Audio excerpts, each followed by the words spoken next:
Hello guys எப்படி இருக்கீங்க? எல்லாருமே இந்த சேனலுக்கு ஒரு சப்ஸ்கிரைப் பண்ணுங்க, லைக் பண்ணுங்க, ஷேர் பண்ணுங்க. வீட்டுக்கு போலான்னு ரீனா வந்து ரூம் விட்டு வெளியே வராங்க. அப்போ வந்து நர்ஸ் வந்துட்டு டாக்டர் டாக்டர் அப்படின்னு சொல்லிட்டு கூப்பிடுறாங்க. என்னம்மா அப்படின்னு சொல்லி கேட்குறாங்க. இல்லை ER2ல இருக்கிற பேஷண்ட்டுக்கு ஏதாவது இன்ஸ்ட்ரக்ஷன் கொடுக்கணுமா அப்படின்னு சொல்லி கேட்குறாங்க. இல்லை இல்லை வேண்டாம், நீங்கள் வந்து மானிட்டர் மட்டும் பண்ணிடுங்க அப்படின்னு சொல்கிறாங்க. அப்படி சொல்லிட்டு இருக்கும்போது அங்கே வந்து ஒரு நபர் வந்து பார்க்குறாங்க. நல்லா முறைச்சிட்டு உட்காந்துட்டு இருந்தாரு. அடுத்தது வந்து வீட்டில் தாங்க காமிக்கிறாங்க. அங்கே வந்து ரீனா, விஜய் அப்புறம் அந்த அங்கிள் 3 பேர் வந்து நின்றுட்டு இருக்காங்க. உடனே வந்துட்டு ரீனா வந்துட்டு எப்படி அங்கிள் இருக்கீங்க அப்படின்னு சொல்லி கேட்குறாங்க. ஆமாம், இப்போயாவது கேட்கணும்னு தோணுச்சு.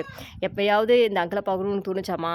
நீ வாரத்துக்கு அங்கிள் அங்கிள்னு சொல்லும்போது எனக்கு அவ்வளோ சந்தோஷமாக இருந்தது. உங்களுக்காக தான் இங்கே இருக்கன்றதெல்லாம் ரொம்ப ரொம்ப நான் எதிர்பார்த்தேன் அப்படின்னு சொல்லிட்டு இருக்காங்க. உடனே விஜய் இருந்துக்கிட்டு நீங்கள் ரொம்ப நல்லா வளர்த்துருக்கீங்க, என் பொண்ணுக்கு நீங்கள் நிறைய சப்போர்ட் பண்ணியிருக்கீங்க அப்படின்னு சொல்லிட்டு இருக்காங்க. ஓகே, நான் இங்கே இருக்கவா இல்லை நான் கிளம்பவா அப்படின்ற மாதிரி அந்த அங்கிள் கேட்குறாங்க. உடனே வந்துட்டு நீங்கள் இங்கேயே இருங்க அப்படின்னு சொல்லிட்டு விஜய் சொல்கிறாரு. நீங்கள் சொல்கிறீங்க விஜய், ஆனால் வந்து ரீனா சொல்கிறலாம் பார்த்தியா அப்படின்னு சொல்கிறாங்க. ஏய், உனக்கெல்லாம் வந்து சொல்லணுமா? ரொம்ப ஓவரெல்லாம் பண்ணாத, இங்கே இரு அப்படிங்கிற மாதிரி சொல்லிட்டு இருக்கா. வந்து அவரை வந்து நல்லா அழகாகவே வரவேற்கிறாங்க. உடனே ரீனா வந்துக்கிட்டு நீங்கள் இங்கே இருங்க டாடி, உங்கள் கூட நீங்கள் எவ்வளோ தூரம் நீங்கள் இருக்கணுமோ அவ்வளோ தூரம் நீங்கள் இருங்க அப்படின்ற மாதிரி ரொம்ப அன்பாக சொல்கிறாங்க. சரி ஓகே, கிச்சன் எங்கே இருக்குது, நான் சமைச்சு உனக்கு ரொம்ப நல்லா இல்லை, நான் உனக்கு கொடுக்குறேன் அப்படிங்கிற மாதிரி ரொம்ப சாதுவாக பேசுகிறாங்க. அங்கெல்லாம் உங்களை ரொம்ப கஷ்டப்படுத்திட்டேன்ல, இங்கே இருக்கிற வரையே ப்ளீஸ் நீங்கள் ரதியை பற்றியும் அர்ஜுனை பற்றியும் பேசாதீங்களே அப்படின்னு சொல்லிடுறா. ஓகேம்மா அப்படின்னு சொல்லிட்டு உனக்கு பிடிக்காதது நான் எதுவும் செய்ய மாட்டேன் அப்படின்ற மாதிரி அந்த அங்கிள் சொல்லிடுறாரு.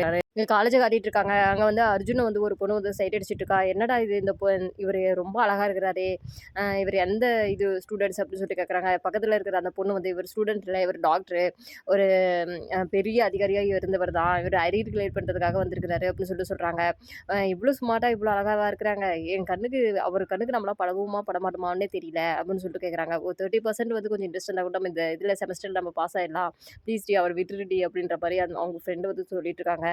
அப்போ வந்து ஒரு எரேசர் குருடி அப்படின்னு சொல்லிட்டு அவர் மேலே தூக்கி போடுறாங்க. அவர் வந்துட்டு அவரை பார்த்தும் பார்க்காத மாதிரி இருந்துட்டு முறைச்சிட்டு அமைதியாக இருந்துடுறாரு. என்னடி இவர் வந்து எனக்கு கண்டுக்கவே மாட்டேங்கிறாரு, நான் எவ்வளோ அழகாக தானே இருக்கேன் அப்படின்ற மாதிரி மறுபடியும் சீன்றாரு. உடனே காலேஜ் விட்டு வெளியே வந்துட்டு, என்னங்க உனக்கு பிரச்சனை, உங்களுக்கு ஏதாவது கொஞ்சமாவது அறிவு இருக்குதா, நான் வந்து என்னுடைய கரியருக்காக நான் வந்திருக்கேன், என் பின்னாடியெல்லாம் பேசி வீணடிக்காதீங்க நீங்கள் அப்படிங்கிற மாதிரி வந்து அவன் மூஞ்சில் அடிச்ச மாதிரி பேசிடுறான். உடனே வந்துட்டு அடுத்து வந்து நம்ம ரதிமம்மா தாங்க காட்டுறாங்க. ரதிமம்மா வந்து உள்ள டேபிள் உட்காந்துட்டு உடனே ராகி வராரு. ராகி, என்ன ராக்கி அப்படின்னு சொல்கிறாங்க. இல்லைங்க, இந்த கஸ்டமருடைய இதுதான், நீங்கள் பாருங்க அப்படின்னு சொல்லிட்டு இருக்காங்க. உடனே ரதி மேம் வந்துக்கிட்டு, ராக்கி என் மேலே ஏதாவது கோவமா ராக்கி அப்படின்னு சொல்கிறாங்க. இல்லை மேம், நான் இதுக்கு மேம் உங்கள் மேலே கோவப்பட போகிறேன் அப்படின்னு சொல்கிறாங்க. ரீனா அவங்ககிட்ட பேசுகிறாளா அப்படின்னு சொல்லி கேட்குறாங்க. இல்லை மேம், அவங்க இங்கேருந்து போனதுலேருந்தே இது பண்ணல, நான் கால் பண்ணாலும் எடுக்க மாட்டாங்க மேம். அதுவும் போல் வந்து பார்த்தீங்கன்னா அவங்களுக்கு கொஞ்சம் ஸ்பேஸ் நம்ம கொடுக்கலாம், அவள் கோவம்லாம் குறைஞ்சி போய் அவளே எனக்கு கால் பண்ணுவா, அதனால நான் வெயிட் பண்ணிட்டு இருக்கேன் அப்படின்னு சொல்கிறாங்க. உடனே வந்துட்டு, என் மேலே உங்களுக்கு தனிப்பட்ட இதில் எந்த கோவமும் இல்லையா அப்படின்னு சொல்லிட்டு கேட்குறாங்க. இல்லை மேம், எனக்கு வந்து ரீனாவுடைய பாஸ்ட் எல்லாமே எனக்கு தெரியும், ஆனால் உங்களுடைய பாஸ்ட் எனக்கு எதுவும் தெரியாது இல்லையா, ஸோ 2 பேரும் 2 சைடில் இருக்கிறது எல்லாம் தெரிஞ்சு தானே மேம் நான் முடிவு எடுக்க முடியும், உங்களுடைய பாயிண்ட் ஆஃப் வியூவில் நீங்கள் என்ன தப்பு பண்ணீங்கன்னு தெரியலல்ல, அதுவும் போல் எனக்கு உங்கள் மேலாம் கோவம் இல்லை மேம், சாரி மேம், நான் அன்றைக்கி அந்த மாதிரி பேசியிருக்க கூடாது, எனக்கு ரதி வந்து ஹோம் ஒர்க் போயிட்டலாம், அதனால தான் அந்த மாதிரி நான் பேசிட்டேன் அப்படின்ட்டு ரொம்ப சாதுரியமாக சொல்கிறாங்க. நம்ம மானச மேம் தான் அடுத்தது வந்து காட்டுறாங்க. என்னாச்சு அந்த பேஷண்ட்டுக்கு அப்படின்னு சொல்லி கேட்குறாங்க. அந்த பேஷண்ட் வந்து டெத் ஆகிட்டாங்க மேடம், அவங்களுக்கு வந்து ஆக்சிடென்ட் ஆகி ரொம்ப வந்து பிளட் லாஸ் ஆகிடுச்சு அப்படின்னு சொல்லிட்டு இருக்காங்க. உடனே ரதி மேம் பிடிச்சி திட்ட ஆரம்பிச்சிடுறாங்க. இங்கே ஒருத்தர் வந்து ஒரு சேரில் வந்து உட்காந்துட்டு பக்கத்தில் இருக்கிற பேஷண்ட் கிட்ட பேசிகிட்டு இருக்காங்க. என்ன உங்களுக்கு என்ன மூட்டு வலி அப்படின்னு சொல்லி கேட்குறாங்க. ஆமாங்க, 50 வயசானவே இந்த மாதிரி பிரச்சனை தான் வரும், என்ன கறிசோரெல்லாம் சாப்பிடுவீங்க போல அப்படின்னு சொல்லி கேட்குறாங்க. ஆமாம்மா, கறி இல்லாமல் எப்படி சோறு இறங்கும் அப்படிங்கிற மாதிரி ரொம்ப கிண்டல் பண்ணி பேசிகிட்டு இருக்காங்க. உடனே மருந்து மாத்திரை வந்து எழுத ஆரம்பிச்சிடுறா. உடனே அங்கே இருக்கிற நபர் வந்து, நீங்கள் எதுக்கு எழுதிட்டு இருக்கீங்க, நீ என்ன பெரிய டாக்டரா அப்படின்ற மாதிரி சொல்கிறாங்க. உடனே வந்துட்டு அங்கே இருக்கிற ஒரு நர்ஸ் வந்துட்டு, எப்போ டாக்டர் வந்தீங்க அப்படின்னு சொல்லி கேட்குறாங்க. இவங்க தான் வந்து எங்களுடைய சீஃப் டாக்டர்.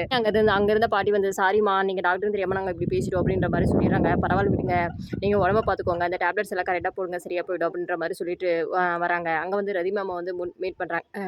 ஹலோ ரதி, எப்படி இருக்கீங்க அப்படின்னு சொல்லிட்டு கேட்குறாங்க. நான் நல்லா இருக்கேன் அப்படிங்கிற மாதிரி ரொம்ப இது பண்ணுறாங்க. இந்த பேஷண்ட் வந்து ரொம்ப சிவியர்லாம் இருக்காங்க, இவங்களுக்கு வந்து என்னென்ன டேப்லெட்ஸ் போடணுன்றது நான் உங்ககிட்ட சொல்கிறேன் அப்படிங்கிற மாதிரி வந்து ரொம்ப இது பண்ணுறாங்க. உடனே வந்து ரொம்ப அடிபட்டிருக்கே, என்ன பண்ணுறதுன்னு தெரியலையே அப்படிங்கிற மாதிரி இந்த மானசம் சொல்கிறாங்க. அவங்க வந்து ரொம்ப வந்து ஏழ்மையான குடும்பம், அந்த குடும்பத்தில் வந்து நம்ம எப்படி இது பண்ணுறது அப்படிங்கிற மாதிரி வந்து ஒருத்தருக்கு ஒருத்தர் பேசிக்கிறாங்க. தேங்க்யூ.